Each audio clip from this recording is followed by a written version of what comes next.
తెలంగాణ తొలి ముఖ్యమంత్రి వర్యులు తెలంగాణ సాధకులు కె చంద్రశేఖరరావు గారి పేరిట రాజన్న సిరిసిల్ల జిల్లా స్థాయి క్రికెట్ టోర్నమెంట్ను భారత రాష్ట్ర పార్టీ ఆధ్వర్యంలో నిర్వహించడం జరుగుతుంది.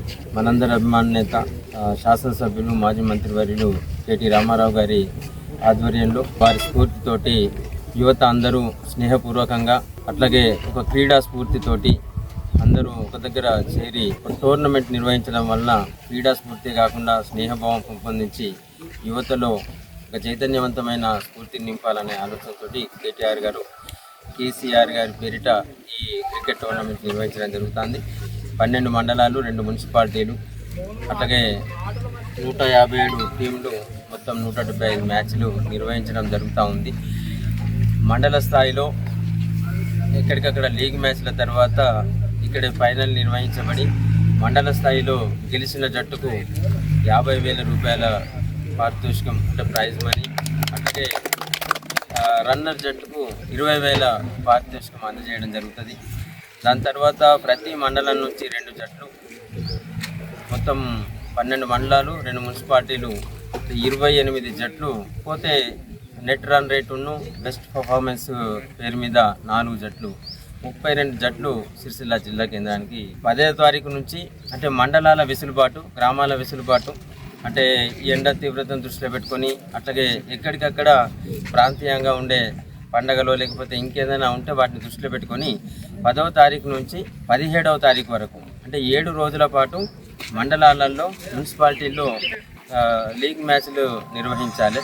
దాని తర్వాత 18 నుంచి 25వ తారీఖు వరకు సిరిసిల్ల జిల్లా కేంద్రంలో ఈ ఏదైతే ప్రతి మండలం నుంచి మున్సిపాలిటీ నుంచి 2 జట్లు వస్తాయో ఆ 32 జట్లతోని దాదాపు 24-25 మ్యాచ్లు అవుతాయి. అవన్నీ కూడా సిరిసిల్ల జిల్లా కేంద్రంలో బీఆర్ఎస్ పార్టీ ఆధ్వర్యంలో నిర్వహించబడతాయి. బీఆర్ఎస్ పార్టీ అంటే ఆనాడు రాష్ట్ర సాధన దేశంగా ఏర్పడ్డ బీఆర్ఎస్ పార్టీ ఆవిర్భవించి 25 సంవత్సరాలు విజయవంతంగా పూర్తి చేసుకొని పోయిన సంవత్సరం రజతోత్సవ వేడుకలను మనం స్టార్ట్ చేసుకున్నాం. కాబట్టి ఆ రజతోత్సవ వేడుకలకు ముగింపు సెలబ్రేషన్ అంటే ముగింపు పండగగా ఈ క్రికెట్ టోర్నమెంట్ను నిర్వహిస్తూ ఉన్నాం. ఫైనల్ మ్యాచ్కి అంటే వీలైతే సెమీఫైనల్ మ్యాచ్ కూడా వస్తారు కావచ్చు. ఫైనల్ మ్యాచ్కి కెటి రామారావు గారు కూడా సిరిసిల్లలో హాజరవుతారు. జిల్లా స్థాయిలో పాల్గొన్న మిత్రులందరినీ కూడా ఈ క్రీడాకారులందరినీ కూడా అక్కడికి ఆహ్వానించడం జరుగుతుంది. అట్లాగే మన సిరిసిల్లలో జరిగే ఫైనల్ మ్యాచ్ వీక్షించడానికి అన్ని ఏర్పాట్లు కూడా జరుగుతాయి. సిరిసిల్లలో జరిగే ఫైనల్ మ్యాచ్కి కూడా గెలిచిన జట్టుకు 2 లక్షల రూపాయల పారితోషికం ఇవ్వబడుతుంది, ప్రైజ్ మనీ. అట్లాగే రన్నర్ జట్టుకు 1 లక్ష రూపాయలు ఇవ్వబడుతుంది.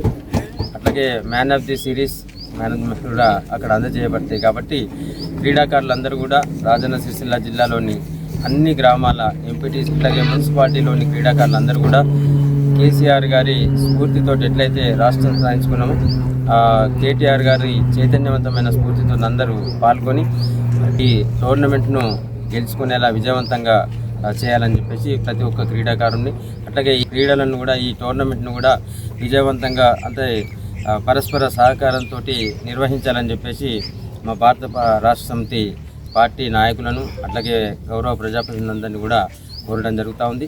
ఈరోజు ఎల్లారెడ్డిపేట గ్రౌండ్లో ఎల్లారెడ్డిపేట మండలానికి సంబంధించిన ఏదైతే ఎంపీటీసీ పదిలో 13 జట్లకు సంబంధించిన వాటి ఎవరెవరు ఏ జట్టుతో ఆడాలని చెప్పేసి డ్రా తీయడం జరిగింది. మండల పార్టీ అధ్యక్షులు అట్లాగే సెస్ డైరెక్టర్ వర్ష కృష్ణారి గారు అట్లాగే మా మండల అందరూ గౌరవ ప్రజాప్రతినిధులందరూ కూడా ఈ కార్యక్రమంలో పాల్గొన్నారు. బీఆర్ఎస్ పార్టీ నాయకులు అట్లాగే క్రీడాకారులు, పాత్రికేయ మిత్రులందరూ కూడా పేరు పేరున నమస్కారం.